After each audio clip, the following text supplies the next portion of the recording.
Hello, and a warm welcome to Reddit Echo. What is it that connects a family? Is it just shared DNA, similar features, and a collection of old stories? Or is it something deeper, something woven into the very fabric of their being? On my father's side of the family, we've come to believe it's the latter. It's as if a certain thread of intuition, a sensitivity to the whispers of the unseen world has been passed down through the generations, not to everyone, but to a select few. My grandmother, my father, myself, my uncle, and one of my cousins.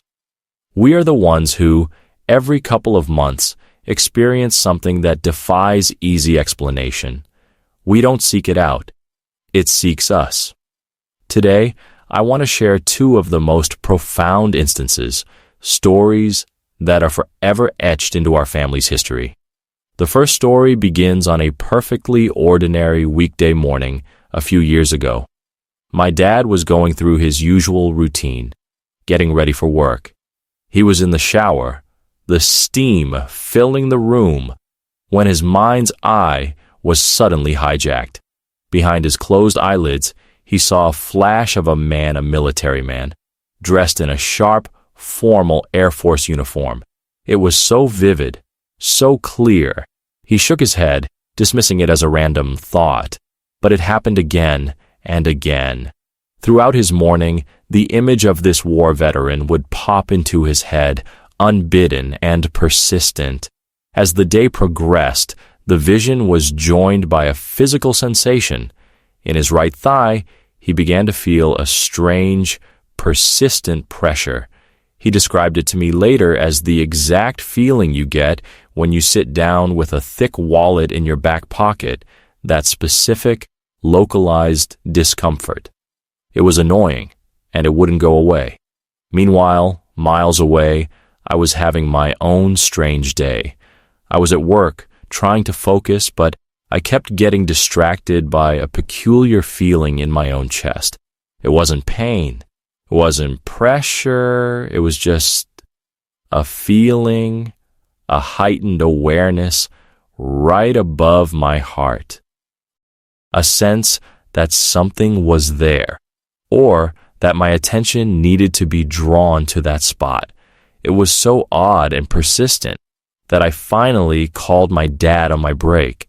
"Hey, you're going to think this is weird," I started, "but I've had this really strange feeling above my heart all day.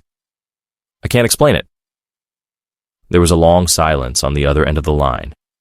Then, my dad's voice, low and serious, came through. "Tell me exactly what you're feeling."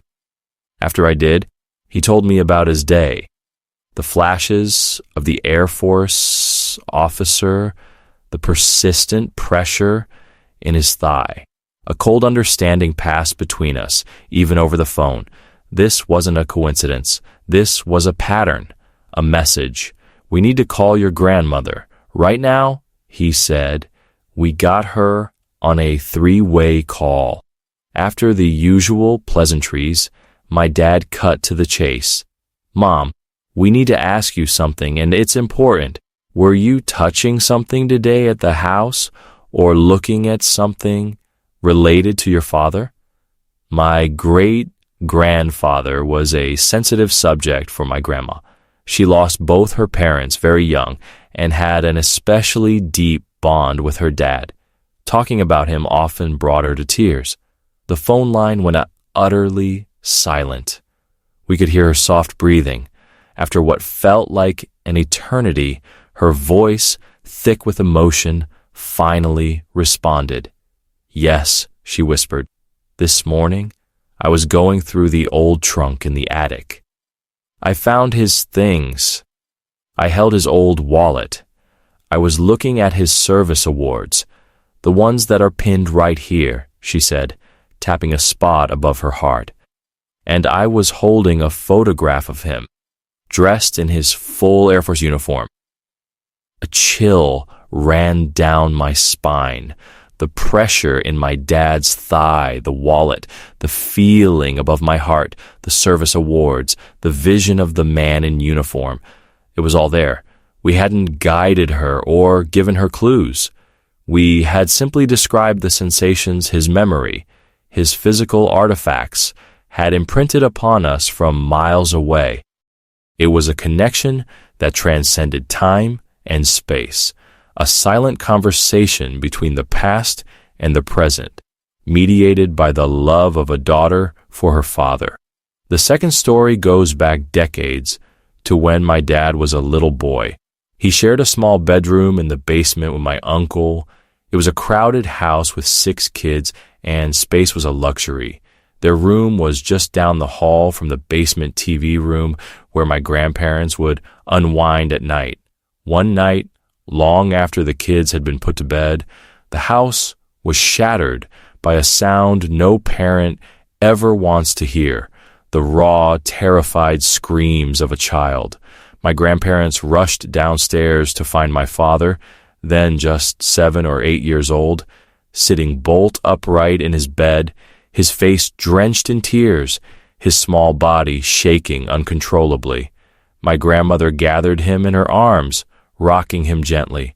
"Shh, it's okay. It was just a dream, just a bad dream," she soothed. But he was inconsolable. Between ragged sobs, he managed to choke out the words that would haunt her forever. They all died, all of them, everyone, off a mountain. Someone please help them. Someone has to help them. His terror was so absolute, so visceral, that it couldn't be dismissed. My grandmother stayed with him for the rest of the night, but he couldn't sleep. He was trapped in the residual horror of his vision, a profound sorrow for people he didn't even know.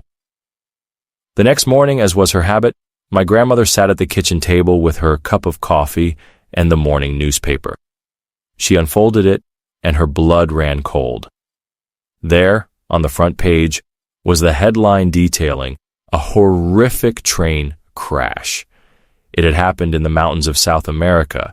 The details were grim. The train had derailed on a treacherous pass, plummeting down a steep ravine. The article confirmed the worst. There were no survivors. Everyone on board had perished. The timeline was undeniable. My father's nightmare, his desperate cries of, "They all died," off a mountain, had occurred at the exact same time as the real-life tragedy, thousands of miles away. It wasn't just a bad dream. It was a premonition, a wave of collective suffering so powerful it had breached the walls of reality and found its way into the sleeping mind of a sensitive little boy in a basement bedroom. These are not just stories to us. They are evidence of a thread that connects us, a shared sensitivity that hums just beneath the surface of our ordinary lives. We don't always understand it. We can't control it. But we have learned to listen, because sometimes the past needs to be remembered, and sometimes the present needs to be warned. Don't want to lose this channel and always be up to date with new videos? Then make sure to subscribe. The story continues, and it's only getting more interesting.